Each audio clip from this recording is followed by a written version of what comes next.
मैथिल साहब, उत्तराखंड में जो यूसीसी आ रहा है, कानून बन रहा है, क्या हम इसको राष्ट्रीय कानून की छोटी झलक माने?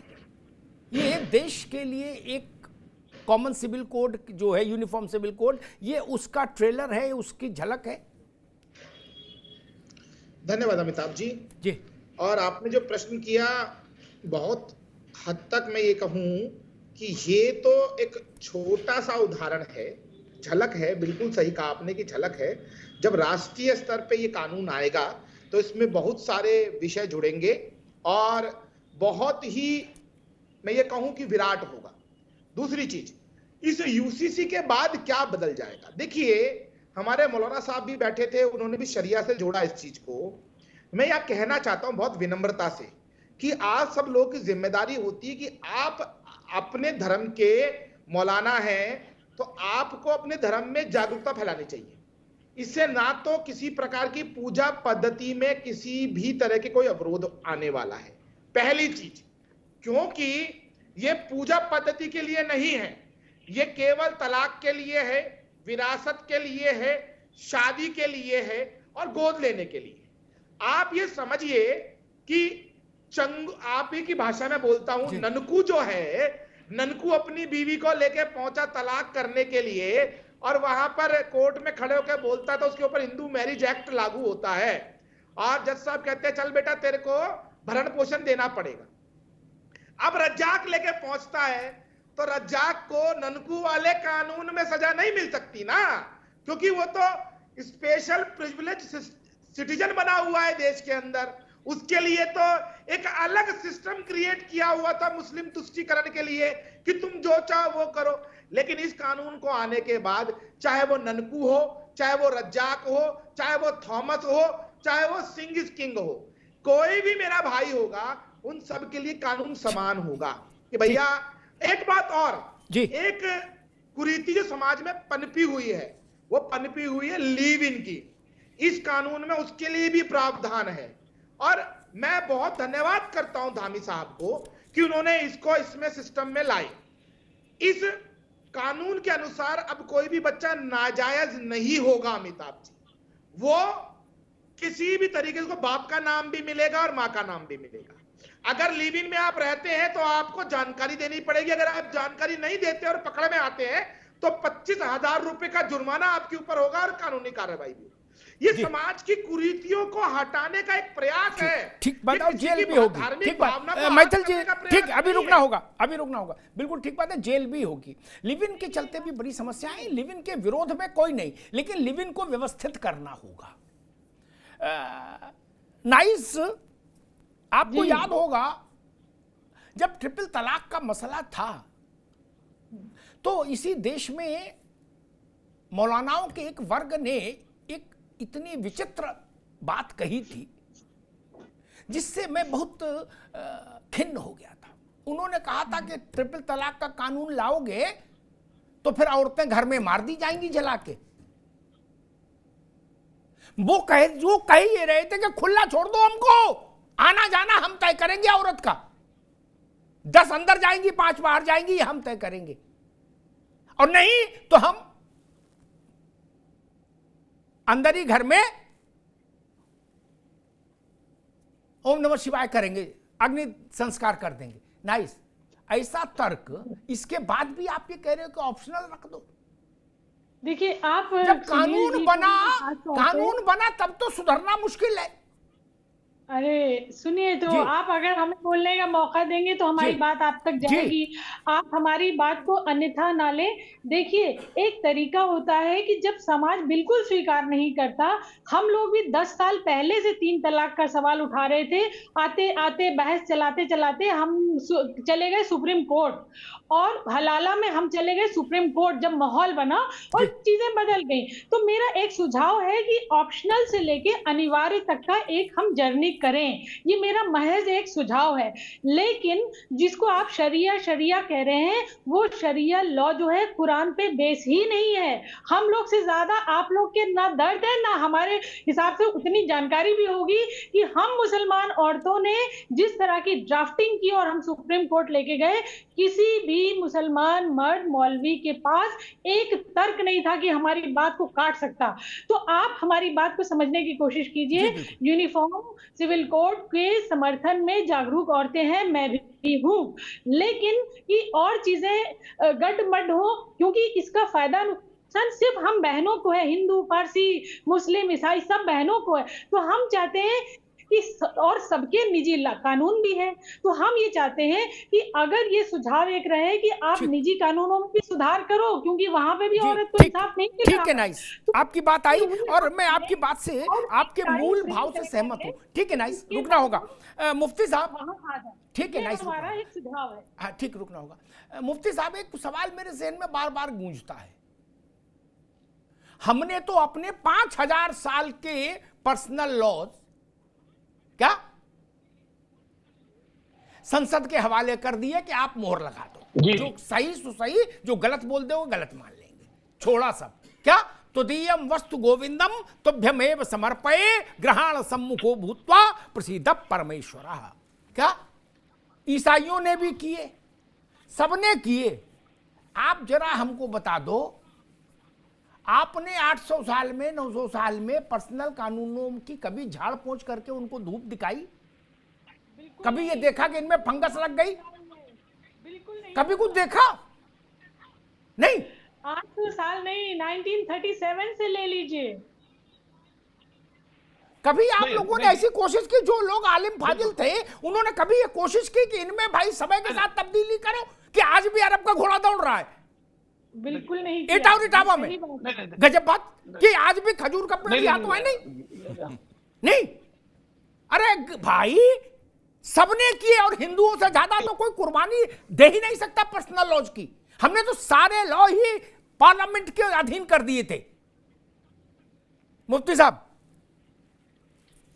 देखिए, जहां तक अगर कहीं बुराई है तो हम लोगों ने उसका डट के मुकाबला किया। मुकाबला नहीं, आप हमको ये बताओ कि हमने एक बैठक की और ये शरिया जो सो कॉल्ड शरिया है उसके 4 कानून बदल दिए। हम लोगों ने मुकाबला किया, देखिए सो कॉल्ड नहीं किया जी। अरे नहीं, आप सुनिए, उसके बाद आप बोलिए, काउंटर करिए, बात तरीके से सुनिए। देखिए, शरिया में कोई बदलाव नहीं होता है। शरिया जो है ये अल्लाह की तरफ से नाफिज है। सवाल ये है बुराइयां क्या है। जैसे एक मिनट, अभी वो हंस रहे थे, वो कह रहे थे कि 18 बच्चे हैं, 16 बच्चे हैं। ये लोग मुसलमानों को चिढ़ाते हैं, इनका जो है दिमाग नहीं पड़ता कि शिबू सोरेन के कितने बच्चे हैं, लालू प्रसाद यादव के कितने बच्चे हैं। जी जब जी मुफ्ती साहब को तकनीकी समस्या है, ठीक बात है, आएंगे दोबारा से। रावत साहब, वही सवाल सब लोगों ने अपने अपने निजी धार्मिक कानूनों को समय के साथ बदला। पूरे विश्व में वाहिद एक मजहब है इस्लाम जिसने अपने धार्मिक कानून, पर्सनल लॉज को ये कह के नहीं बदला कि ये अल्लाह के कानून है, इनमें तब्दीली नहीं होगी, दुनिया कहीं चली जाए। क्या एआई आ गई, वो अभी तक कह रहे इद्दत होगी, शिद्दत होगी, और क्या क्या होगा, बताइए दुनिया कहां पहुंच गई है? अमिताभ जी, अभी मुफ्ती साहब कह रहे थे कि अल्लाह का कानून है, शरीयत का कानून। चाइना में कहां चला गया वो शरीयत का कानून चाइना में कहां है? आप वहां दाढ़ी नहीं रख सकते, वहां आपको सिंपल तरीके से रहना पड़ेगा। वहां पर आपकी मस्जिदों की डिजाइन चेंज कर दी, आप टोपी पहन के सड़क पर नमाज अदा नहीं कर सकते। आपकी स्थिति तो वहां पर नॉर्मल चाइनीज जैसी कर दी उन लोगों ने। क्यों? अभी फ्रांस के अंदर बुर्का बैन कर दिया, क्यों? वहां वो शरिया का कानून कहां चला गया? बाकी के कंट्रियों में कहां जा रहा है कानून? और आपके इस्लामिक कंट्रियों के अंदर भी कहां जा रहा है? वो तुर्की के अंदर कहां जा रहा है? क्यों बंद कर रहे हैं सारे के सारे सब चीजों को यूनिवर्सिटीज के अंदर? क्या हिजाब की जरूरत नहीं है? जब वहां बदल सकते हो शरिया के कानूनों को, चाइना में बदल सकते हो, और वहां आप आराम से मान रहे हैं सारी चीजों को, यहां क्या दिक्कत है आपको? सिर्फ इसलिए कि यहां डेमोक्रेसी है, इसलिए कि आपके ऊपर यहां सख्ती नहीं है, इसलिए कि आईपीसी की धारा है उसका आप इस्तेमाल करते हैं, इसलिए ये उचित नहीं है आपका। ये सरिया अल्लाह की देन है। अल्लाह अगर सबके लिए होता तो सबको पूरी सरिया होती, पूरे पृथ्वी लोक को सरिया होती। खाली स्पेशल लोगों के लिए अल्लाह नहीं करता, फिर तो ईसाइयों के लिए भी करता, हिंदुओं के लिए भी करता। ठीक है, ठीक है रावत साहब, इस तर्क में भी तो मैं तो सब आ रहे हैं आपके पास आ रहे हैं। सुनील जी, मैं उसी बुनियादी बात पर कि इस बात के बाद, इस लॉजिक, इस सो कॉल्ड लॉजिक के बाद, इस तथाकथित तर्क के बाद तो सारी बौद्धिक बहस ही खत्म हो जाती है। अगर एक वर्ग ने ये कह दिया कि नहीं भाई ये अल्लाह का कानून है, इसमें तब्दीली नहीं होगी, तब तो फिर नहीं चल सकता ना। लोकतंत्र में ऐसा तो संभव नहीं। हमने पार्लियामेंट इसीलिए बनाई भैया कि कानून वो बनाएगी, नहीं तो फिर हमारे गांव के पंडित जी अपने कानून बना देंगे। तब देखिए अग्निहोत्री जी सब गिने चुने लोग हैं जी। आप देखिए कि जो 2,33,000 लोगों की राय लिखी, 1 लाख से ज्यादा मुस्लिम हैं। दिखा देना 10% मुसलमानों ने विरोध किया उसको, शरीयत कानून की बात कही हो उसमें। ये लोग अपनी ठेकेदारी चलाना चाहते हैं अपने हिसाब से। ईमानदारी से यदि उनको ऑफ कैमरा बात किया जाए तो ये भी सब मानने के लिए तैयार हैं, बोला सही कानून आया है। जब अपने घर में बैठ के बात करते हैं, निश्चित तौर से हमारे भी कई मुस्लिम मित्र हैं, तो अपनी बीवी और बच्चियों के सामने आंख में आंख डाल के बात नहीं कर पाते ये लोग, जो लोग पढ़े लिखे परिवार हैं। अब जो राजनीति करने के लिए, अपने आप को मौलाना दिखाने के लिए सब उल्टी सीधी बातें तो करेंगे ही। और आपने बहुत सही कहा कि हमारी कहाँ एआई तक आ गई और आप कहाँ जाकर के अभी बात कर रहे हैं, 5,000 साल पुरानी बातें कर रहे हैं। निश्चित तौर से आज के दौर की जो दुनिया है उसमें आपको समानांतर दौड़ना पड़ेगा। आप अपने घर को सुरक्षित नहीं कर पा रहे हैं, आप बेटी बहू बच्चियों को सुरक्षित नहीं कर पा रहे हैं, और आप कह रहे हैं कि एक नई दुनिया बनाने की बात कर रहे हैं आप। ठीक कौशिक साहब। मैथिल जी, मुफ्ती साहब अभी रुकिए। मैथिल जी, दुनिया के तमाम बड़े मुल्कों में जहां ठीक ठाक साइजेबल आबादी है इस्लाम मानने वालों की, अमेरिका में भी, ब्रिटेन में भी, फ्रांस में भी, जापान में, सभी जगह दुनिया में, ऑस्ट्रेलिया में भी, लेकिन वहां नियम अपने अपने ये गुटका जेब में रख के नहीं चल सकते कि हमारे नियम का गुटका ये है, हम देख के बताएंगे कि हमारा क्या चलेगा इसमें। ना ना, एक कानून उसके अधीन रहना होगा, देश का कानून। अब मुफ्ती साहब कह रहे हैं कि ये शरिया तो अल्लाह का आसमानी मामला है, इसलिए इसमें तो फेरबदल नहीं होगा, तब कैसे चलेगी बात? जी देखिए अमिताभ जी, मैं मौलाना साहब की बात कोई बड़ी करता हूं। मैं मानता हूं कि अल्लाह की जो वाणी थी उसमें कोई बदलाव नहीं हो सकता, कोई बदलाव होना भी नहीं चाहिए। ये आपकी धार्मिक मान्यताएं हैं, मैं भी आपकी धार्मिक मान्यताओं का पूरा सम्मान करता हूं। लेकिन ऐसा क्यों होता है अमिताभ जी कि जो लोग चिल्ला रहे हैं कि अल्लाह की वाणी में कोई चेंजिंग नहीं होगी, वही सबसे पहले अल्लाह के वाणी का अपमान कर रहे हैं। मैं कुछ उदाहरण दे रहा हूं आपको। अगर ये चाहते हैं शरिया तो पूरा शरिया लेना, आधा अधूरा शरिया क्यों लेते हैं? ये ले, चोरी के बदले हाथ कटवा ले, ठीक है, हत्या के बदले खून का बदला खून ले ले, और शराब पीना हराम है, ब्याज लेना हराम है, बैंक अकाउंट रखना हराम है, और साथ ही साथ मुस्लिम महिलाओं का मेकअप करना हराम है, शादी ब्याह में नाचना हराम है, गैर धर्मी विधर्मियों के संग बिजनेस करना हराम है। अरे भैया क्या क्या मानोगे? पूछने की बात है।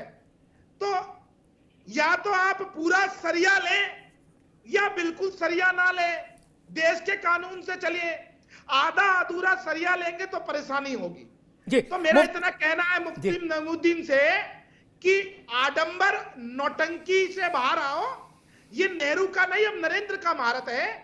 आप लोग जब हज पे जाते थे तो 2000 रियाद मैंने सुना था कि आपको मिलते थे हज सब्सिडी करने के लिए।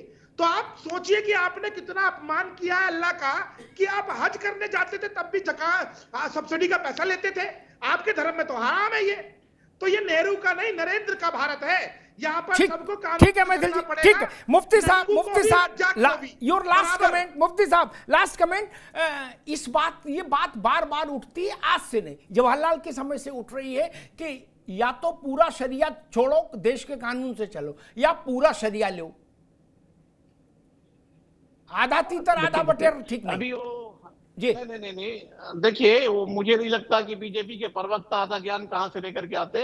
इस भारत में मुसलमानों को कभी सब्सिडी मिली नहीं, जो मिली एयर इंडिया को मिली। एयर इंडिया को जो है भारत सरकार पालता था, तो आपको बात करने की आदत है। मत कीजिए, 2000 जो है ना आप हम मिलते थे, आपको याद हम जो भी थे। अभी केवल मुफ्ती साहब क्या बात जी आपको तर्क कर रहे हैं, आपको तर्क कर रहे हैं। आप पहले बात सुनिए, पहले आप बात सुनिए जी, कहिए मुफ्ती साहब, आपकी आवाज जा रही है जी। सवाल नहीं नहीं नहीं नहीं, मैं कहता हूं, अभी वो कह रहे हैं कि महिलाओं की समानता की बात कर रहे हैं इस्लाम। देखिए इस्लाम ने महिलाओं को समानता इतना दिया है कि तरके में, जायदाद में, भाई के जायदाद में हिस्सा है, बाप के जायदाद में हिस्सा है, शौहर के जायदाद में हिस्सा है। अभी बड़ी बड़ी बातें कर रहे थे, पार्लियामेंट में महिलाओं को 50% रिजर्वेशन नहीं दे सके, 33% रिजर्वेशन दिए, उसको भी जो है कई शर्तें लगा कर दिए। अरे भाई महिलाओं को कहां खड़ा कर दिए, तो आधा आबादी है तो 50% दे दो ना। ठीक मुफ्ती साहब, में क्या ठीक दिक्कत है? इक्वालिटी अगर आता है, नहीं ठीक है एक बात करिए, जी। समानता एजुकेशन में दो, समानता हेल्थ के ठीक अंदर है, दो,